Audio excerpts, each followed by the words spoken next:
Ashama kam jirtu kabajamtoota jaalatamoo daawwattoota keenya nagaan keenya kabajaaf jaalalaa bakka jirtan maratti sinaadha qabu kun qophii kennee keenya torbaniin karaa foddaa waliif TV simbiraan geenyudha. Qophii kennee keenya torban kanaatiin dubartii tokko biratti kan nuti argamnu. Dubartiin kun meekaap aartistii hojjechuudhaan kan beekamtuudha. Ishee waliin turtii qaban qopheessuun kan isin biraan ga'u Andaraartuu Garbaati gama ogummaa kaameraatiin Lammii Solomooniif Hawwii Nabiyyuu nu faana jiru. Isinis hanga xumura qophii keenyaatti nu faana tura. Tole galatooma miidiyaan waliif TV hundumti keessan galatooma baay'ee waan mana barumsaa keenya qaamaan dhuftanii maal akka jiru ilaaluuf akkasumas immoo uummata hin argineefis nuuf agarsiisuuf dhuftan galatooma. Namootni hedduun egaa sooshaal miidiyaa irratti dargaggoonni yeroo ammaa hedduu isaanii sooshaal miidiyaa ni fayyadamu waan ta'eef si beeku mee daawwattoota keenya waliin immoo wal bari. Tole maqaan koo Haannaa Addaamuun jedhama. Akkam jirtu jechuun beekama. Har'a kan addana tola argine Faanii Biitii Akaadaamii Askoorratti mana barnootaa meekaappii qeensa Ayilaashii egaa akkuma argitudha. Naannoo eessatti dhalattee haalli guddina isheetii maal fakkaatame? Galatoomii daree. Anko akkam beektaa normaalii maatiin koo Finfinneedha kan jiraatan asumatti ol fuudhanidha. Bakka dhalooti kootii Najjoodha. Achitti dhaladhee bakki barnooti kootii garuu KG'dha kaasee hanga yuunivarsiitii asuma Finfinneettidha kanan baradhees kanan guddadhees. Amma immoo kanan irra jiru akka argitanii ogummaa ofii kootiin hojjechaa akkasumas immoo ijoollee kaanillee abbaa ogummaa gochaan jira. Tole namootni hedduun irratti dhalatanii guddatanii yeroo baay'ee afaan Oromoo sirnaan hin danda'anii ati qaxaleera siin jechuun barbaada. Gama barnoota idileetiin barnoota irra jirtamoo xumurtee jirtamoo maalirra geesseeti kanatti jirtu? Afaan waa'ee afaanii gaafa kaasnu afaan baruun infinii miti dirqamadha. Inni dirqama amma fakkeenyaaf obboleettii xiqqoo waggaa torbaa qaba akkasumas mucaa obboleettii kootii kan waggaa 3 jirti addanuma kan dhalatanii reefuma guddachaa jiranii afaan isaanii Oromoffaan hiikkatan addanatti dhalatanii olloonni isaanii warra Oromoffaa dubbatan miti garuu afaan isaanii Oromoffaan hiikkatan yaa kun sabboonummaa aadaa ofii eenyummaa ofii dhalootatti dabarsuudha. So maatiin koo kana akka big dealitti ilaalan akka dirqamaatti dhabale aadaa keenyas afaan keenyas nu barsiisaniiru kanaachi garuu qubees barnootas asas carraa manitti afaan Oromoffaa argadhu keessatti hin guddanne ollaan qabu hundumti isaanii warroota Oromoffaa isaan miti kan sitti meekeejii maakaaseen asitti baradhe hiriyoonni koo kan Oromoffaa isaan miniiman barumsootillee ammadha kan akka kanatti namni sabboonee sirriitti afaan Amaariffaa asitti afaan Oromoffaa Finfinnee keessatti konfidensiin dubbatamutti ka'e malee anumtiyyuu yeroo itti qaqqabe jira afaan Oromoffaa soon akka faarumaatti yeroo ilaalamu jira ture akka kanatti gaafatti uummati cabu garuu gaafuma sanas maatiin keenya afaan keenyatti eenyummaa keenyatti sabboonni akka guddannu gargaaranii waldaan itti guddadhe isaanii waldaa Makaana Yesuus afaan Oromoo jedhama. Normaalii bakka dafnooti hanga qadaamii kan jiru mana barumsaa ijoollee afaan Oromoffaan dubbanne keessatti dabarsee sanbata guddaa tokko ittiin dubbaa namoota Oromoofaatti dubbatan kanan deemu waldaa dubbaa ture. Gaaf tokko qeesiin lubata geenye jedhamu carraa kanaan galatooma lubata geenye dhugaa yeroo hundumaa maqaa keessan kaasa waa'ee kanatti ana qofatu hin ta'in dhaloota hedduu irratti wanti guddaa gootanii dabartanii barnoota afaan Oromoffaan baran istimeera waldaadha na barnootis waldichis kan afaan Oromoodha Oromoffaan baran isa akkasitti Oromoffaan waan asoofnuu fi ijoolleen xixiqqoo daa'imman sanbata dhufanii lallaban dhaggeeffatan miti gaafa kilaasii deemnu ijoolleen warri xixiqqoo Bible study goona afaan Oromoffaan haasofna afaan Oromoffaan taphannaa afaan Oromoffaan faarfannaa so isaan beekuttidha kan isaan nu beekan nuun haasa'u malee barreessus dubbisuus hin dandeenyu sa'aatii sanaa jechuudha. Nagaaf tokko qormaatatu nu ba'e isa Bible study barannee keessatti qorannoo macaafa qulqulluu nu ba'eeti qormaata sana gaafa laallu qubeedhaan ba'e dhufe. Hundumti keenya afaan Oromoffaan haasofna malee hin barreessinu dubbisnu garatti galagalchinu dhabnee taa'utti kaane jechuudha. Chilluu bitaa keenya dhufanii maaliidha ijoollee akkam qormaata isinitti ulfaate hin hojjettan hin hojjetaninnaan nuun Oromoffaa dubbisuu hin dandeenye. Ijoollee xixiqqoo hin dandeenyu jedhanii nutti himne. Barsiisonni keenyas isaan ijoollee nu dubbisuu dadhabanii taa'aniiru nutu dubbisaafiira jedhan. Anaaranii ilaalanii kana booddee sanbatoota sadiif Abaacaa Daamazaa ijoollee kana kadhattanii fi jalqabdu Abaacaa Daamazaatti barsiistu. Achi booddee macaafa qulqulluu keessa paartii xinnootti barsiistu abbaa keenyaadhaan deemu. Abaacaa Daamazaatti tun beekin waldaa kanatti barumsa ijoollee nam fufsiisnu jedhanii deeman. Sanbatoota dhufan sanbata sadii akkas baranne Abaacaa jennee barachuutti kaane Daamazaatti barre still ammammaatti afaan kanumaan nan qubee barreessus dubbisuus kanan danda'aa fi hinti isaan ijoollummaan nutti laatanidha. So galatoomaa jechuudha. Waldaatti barreettee jechuudha. Waldaatti baradhe. Mee sadarkaa barnoota keetii ishee amma maalirra geesseetire kanatti jirtu? Amma kanan baradhee jiru ITdhaan diploomaa gonfte. Digirii reefu waggaa dhufuun eebbifama Rift Valley University irraa waggaa afuraffaan barachaa jira. Anillee barnoota hin dhaabne. Still barumsarra jira. Ogummaadhaan immoo gama akka argitan gama miidhaginaa kanarratti fixeen isarratti socho'aa jira.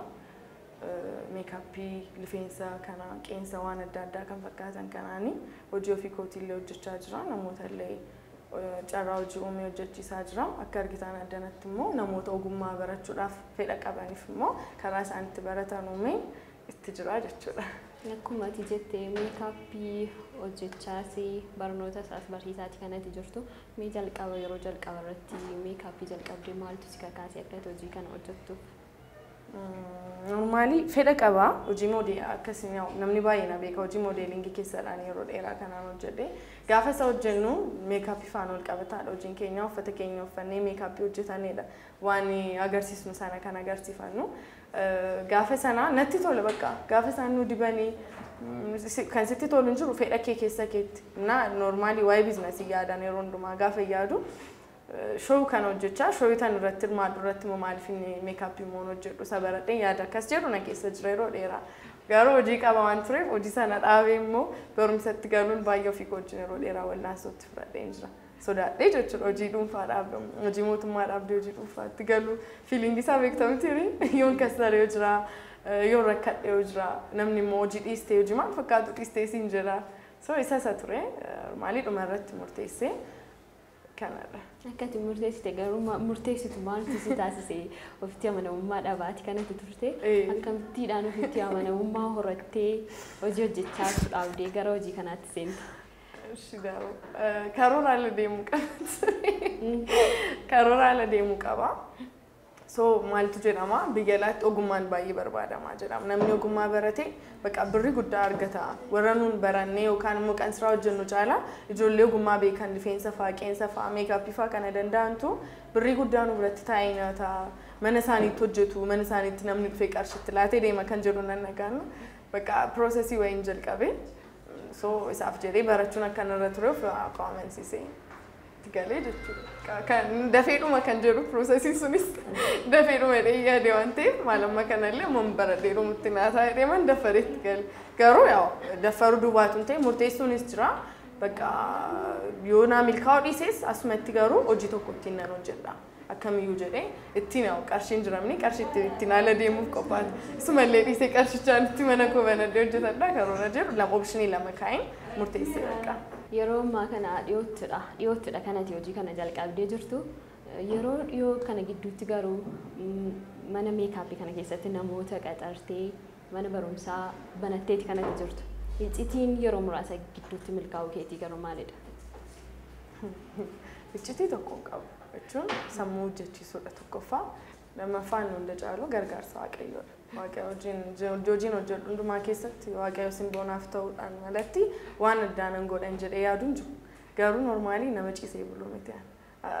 yaada wanta tokko hojjechuuf wanta yaade tokko hojjechuuf yeroo hundaa rafeen bulu even waan haaraa tokko qabadheenaan waan haaraa kan biraa isa sana guddiseetti ce'uudhaaf yeroo hundaan yaada jechuudha. Isa jedhee yaada lammaffaa yeroo furachuutti naman wanta tokkotti amma dareeni mucaa miti kan garaatti baattee dirqama ji'a sagaluu hedduu wanta tokko jechuudha. Inni ariifatinii qoymeessa kan akkas jalqabdeemni kan eegimnaa seerutti naman naataa jedhee yaadeenna wanti sanatti sirriitti tamaneenna riiskii isaa fudhadhee ittuma gala. Kassarsa yoo ta'e san yaalee kassareenaa warradha. Isa jedhuun nana mana I think isaadha jedhee nan yaada. Namootni meekaappii hojjetan immoo kan nama jalatti qacaramanii hojjetan yeroo ammaa baay'ataniiti kan isaan mana ofii isaaniitii banatanii namootni hedduun hojjechaati kan isaan jiran. Hojiin meekaappii biizineesii hojjechuun kun bu'aa gaarii qabaateeti immoo maaliif namoonni hedduminaan kan isaan irratti hirmaatanii hojii kana hojjetan? Daroommati Itoophiyaa miliyoona meeqatti fakkaata? Hedduudha. Hedduudha miti.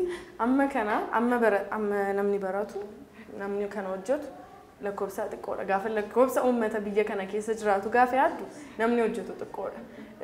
Naannaa kanarraa dareen ati yoo barumsa kana baratte naannaa kanarra daree kan barbaadanii dhufan jiru. Naannaa isheen mucaan tokkotti baratte jirti. Naannaa sanarra jiru. Inna ammayyuu even gana oliin hin ga'iin jira. Nuti mataan keenya jechuudha. Baay'ina namaa keessumsiisnutu argite. Ammuma barattoonni jiran kana keessatti hojjetoonni fedhis amma kanatti jira. Namni sagantaa cidhaa qaba. Birthday qaba. Sagantaa adda addaa qaba. Amma immoo beekamee jira. Eventii adda addaa irrattis namni mimmiidhagee ba'uu barbaada. Miidhagina isaa fi yeroo itti gatii cimaa baasuudha namni.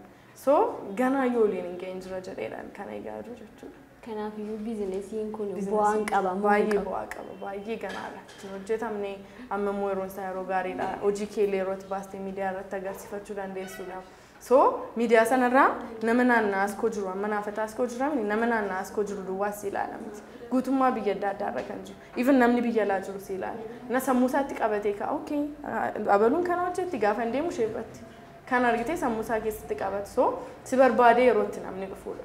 So yeroon isaas yeroo konnekshinii tummachuuf gaarii wanta ta'eef ganaadha waaqayyo wajjin namni hojjechuu barbaade hojiitti milkaa'uu danda'udha. Ammaaf hojiitti nyaatamne sirriitti. Namootni hedduun shamarran yeroo meekaappii hojjetatanii kan baay'ee itti baranii isa malee hin deemne ni jiru.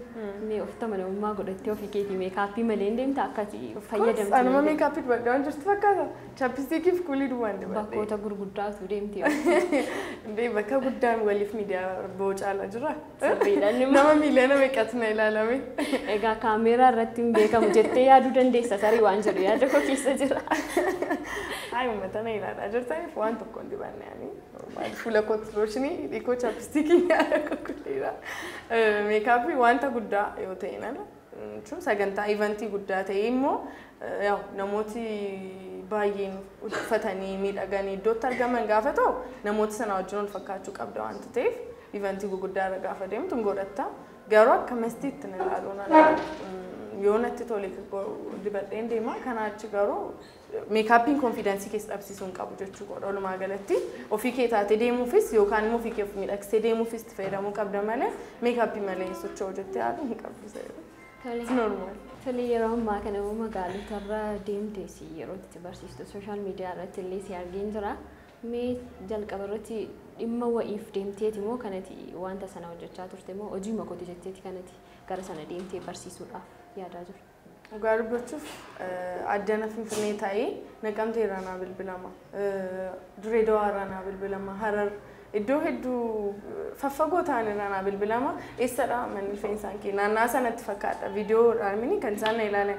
Gaafa viidiyoon bukkee ga'u inni Finfinneerus waan Finfinneeru inni iddoo biraa jirus waan achi jirutti fakkaatan.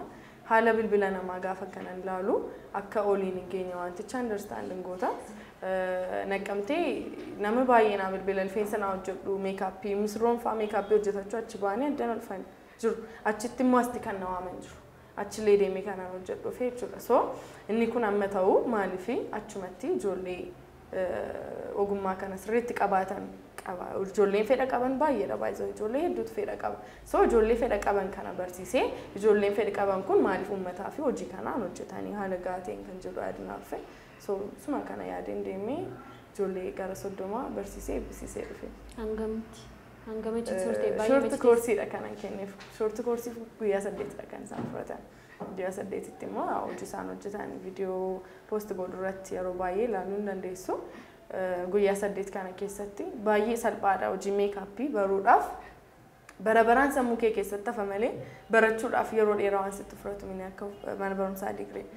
Gaafa even eeyyamii kanaa nuuf laatamullee short training course jedhameeti kan nuuf laatamu. Short courseedha. Eeyyamti warrumti eeyyama sii laatan iyyuu koorsii kee akkati shortii gootudha kan isaanii si push godhan si deeggaran maaliif wanticha waan dafamee baratamuu danda'udha. Dareenyaarra qabdii. Funyaan kee jira, iji kee jira. So hojiin kun maalidha? Akka funyaan kee jirutti, akka iji kee jirutti, akkamitti funyaan kee bareechinee goona, akkamitti ija kee irra bareechinee si goonaadha malee waan addaan qabu waan jiru miidhagsu waan ta'eef yeroo dheeraa waan sitti fudhatu hin jiru. Ijoolleen naqamteetti deemee barsiises baay'ee aktiiviidha. Dafanii olii galan barnoota sana wajjin. Barattooti ati yeroo ammaa qabdu shamarran qofaadha moo hanga dargeetti?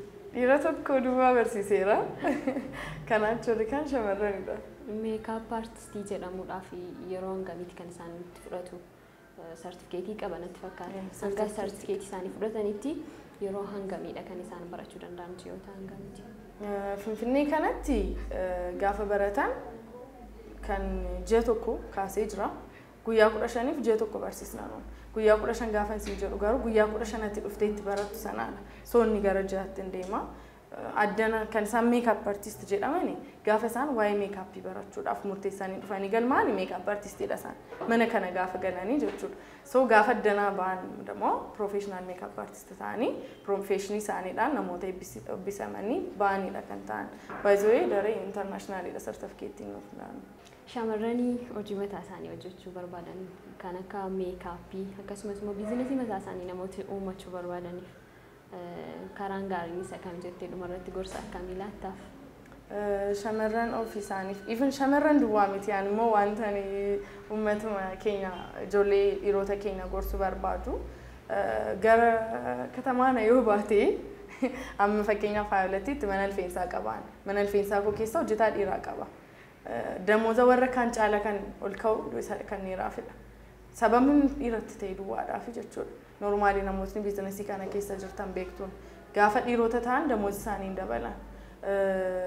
Damoozi isaa immoo meeqa akka ta'etu beekan immoo itti tolee miindaan isaanii meeqa akka ta'etu beekanii itti tolee hojii sanatti hin galu jedhee yaadanna. Garachi sirriitti profeshinii sana ol hubatanii jiru. Mana meekaappiillee mana rifeensaallee warri dhiiraan banatu hojjetanii.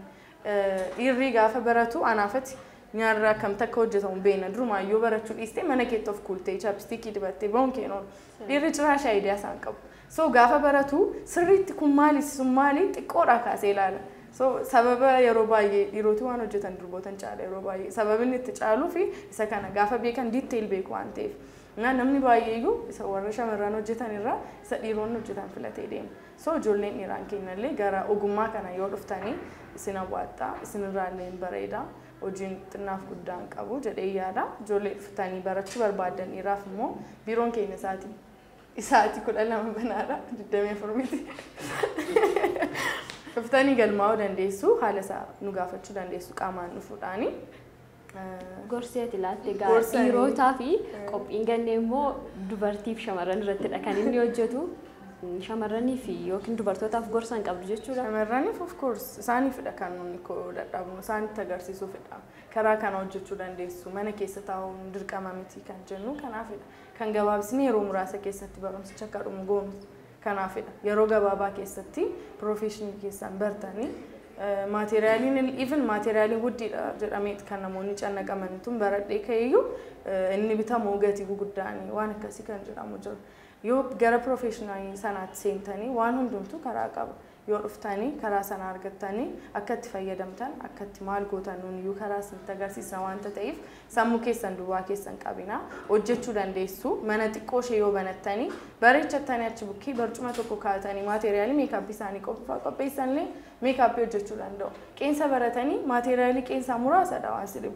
Maateriaalii qeensaa muraasa sana kaawwatanii qeensa hojjechuu jalqabanii baay'ee ganaadha waan itti nyaatamnedha. So kottaati hojjedha warroota yaada qabdan yaada hojii dhuunfaa hojjedhu maal hojjedhu jettanii fi dirqama waan bal'aa waan guddaa ta'uu hin qabu waan xinnoon jalqabuu hin danda'ama ittiin jedha.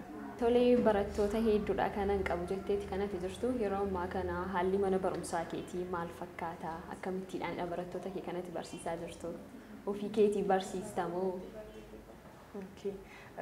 Manni barumsaa keenya kana bakki argamisaaf Finfinnee kan jiru Askoodha. Askoo Mannaariyaa fuuldura fooqii Xuqur Abbaay fooqii afuraffaarradha.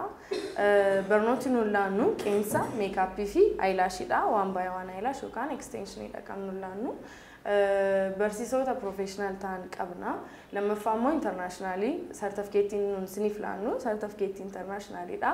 Biyya keessa qofatu hin ta'in biyyaan alallee kan ittiin qacaramtanii hojjechuuf dandeessanii mootummaadhaan kani maragaagacaan siniif laatamudha certificatein keenya yoo dhuftanii barattan siniin jedha. Yeroo nuti furannus yeroo gabaabaadha. Akkasuma kana promotioniidhaaf jennee gatiin keenya amma itti barsiisaa jirrurree gatii iddoo kaanirraa ariifii wanta ta'eef dhufanii barachuu danda'u. Angafan baradhee meekaappii 45 hanga 65 kanan baradhe. So isaan immoo carraa promotionii kana fayyadamuudhaan dhuftanii gatii bareedaadhaan meekaappii keessan illee barachuu dandeessu isiniin jedha. Tole yeroo keetiif hedduu galatoomi. Daawwattoota keenya turtii nuti Haannaa Addaamuu waliin qabnu ammas akkuma itti fufetti jira. Amma immoo barattootni ishee maal akka hojjetanii waliin kan daawwannu ta'a ammas nu faana tura.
Meekaapiin kun egaa xumuramaatti kan inni jiru mee maal keessa darbeeti akkasitti kan inni dhufee hojjetamee hanga ammarra jiru kanarra kan inni ga'ee jiru.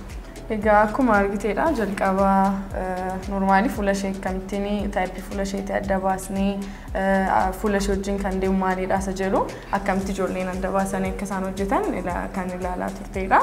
So steppiin isaan erga darbinee booddee barattoonni koo akkasitti kun hojii guyyaa tokkoffaadha siin jedheen jira. Haala kanaan kastamarii keenya bareechachaa jirti jechuudha. Amma kan isheen irra jirtu iddoo adii kanarratti ilaalaa jirtu konsilariidhaan iddoo fuulli ishee iddoon fuulli keenya uumamaan itti ifu yookaan immoo ifi gaafa argatu rifleekt godhu jira. Iddoota sana meekaappiidhaan akkamitti akka fidnu akka arganitti hojjechaa jirti jechuudha. Kun isarra gaafa isheen geessu kan jirudha. Namootni yeroo baay'ee kan meekaappiin irraa bareedus jira. Kan immoo kan addaatee nama jibbisiisu hin jiru. Sababni inni akkas ta'uuf maalidha? Normaali sababni inni akkas ta'uuf namni hojjetu suni taayippii fuula sanaa nama sanaa adda baasuu dhiisuu irrattidha kan ka'u. Maaliif meekaappii jechuun nama jijjiiruu jechuutu hin ta'in namni sun miidhagina qabu irratti bareechanii hojjechuu jechuudha. Jalqabarratti kanarraa maaltu hojjetame jalqabarratti? Kan ishee jalqabarratti kan hojjetame jalqaba fuula ishee adda baafna fuula qulqulleessuudha taayippiin jalqabaa kan steppiin jalqabaa goonu fuula ishee akkamitti qulqulleessina isa jedhuuf immoo fuulli taayippii adda addaa qaba fuulli gogaa kan jedhamu jira wazaamii kan jedhamu jira noormaali kan jedhamu jira. Fuulonni shiffitaanitti baay'atan jiru yeroo baay'ee argiteetti taana akka bugurii akka shiffitaa isaan yeroo baay'ee saayid effektii waziidha. Namoota wazaamiitu saayid effektii akkasitti dhufu. Yookaan immoo namoota fuulli isaanii goggogaa buraaburree adii ta'u akkasii immoo namoota fuulli isaanii gogaa ta'edha. Inni immoo kan dhufu gogina fuularraati. So meekaappii hojjechuu keenya dura steeppii isa kana adda baafachuu qabna. Isa adda baasu ijoolleen jechuudha fuula isa kamirratti akkamitti hojjennaa isa jedhu. So iddoo hundumaatti kan hojjetannu gosa qaba. Amma iddoo olga'itti namni ija keessa akka galu gorfamu miti. Namoota warra kaan irraa adda ba'e. So wanta nama sana fakkaatee qalal jedhaasa meekaappii ta'e garuu waan bareedu hojjennaaf. Misirroodhaaf gaafa ta'u immoo isheen gaafa sana namoonni hunduma keessaa adda ba'uu qabdi miniire adda kan ishee baasu hojjennaaf. Like lookiin akkasiin kun warroota misirroodhaaf fayyadamnudha. Yeroo baay'ee misirroodhaaf fayyadamna. Sagantaa adda addaa guddaa ta'an irrattis, iventoota adda addaa irrattis fayyadamuu dandeenya.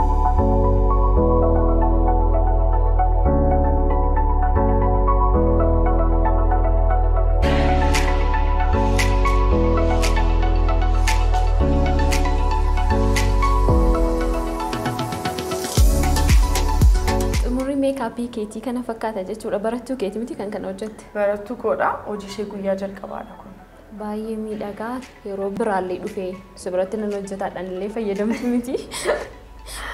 Hedduu miidhagaa. Hojiin barattoota keenya hojjetan guyyaa jalqabaa kana borbortaan jee gaafa moor kanarra immoo leenjaa deeman kan kana caalu wantoota bareedaadha kan isaan hojjetanii jechuudha.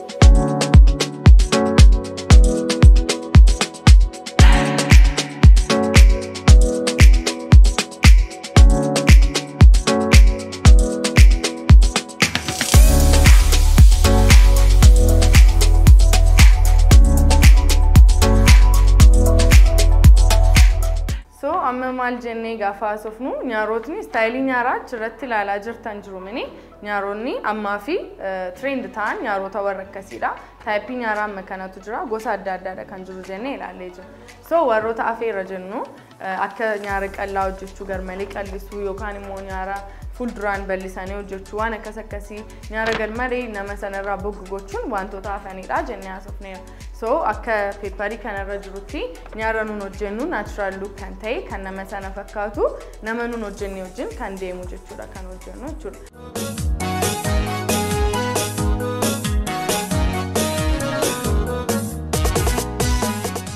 Daawwattoota keenyaa qophii gannee keenyaa torban kanaatiin turtii nuti yaannaa addaamu waliin taasisnee kan hanga ammaa daawwachaa turtanidha. Qopheessuun kan isin biraan ga'e Andaraartuu Garbaati. Gama ogummaa kaameraatiin Hawwii Nabiyyuuf Lammii Solomoon nu faana turaniiru. Torbee keessummaa biraatiin hanga walitti deebinutti nagaatti.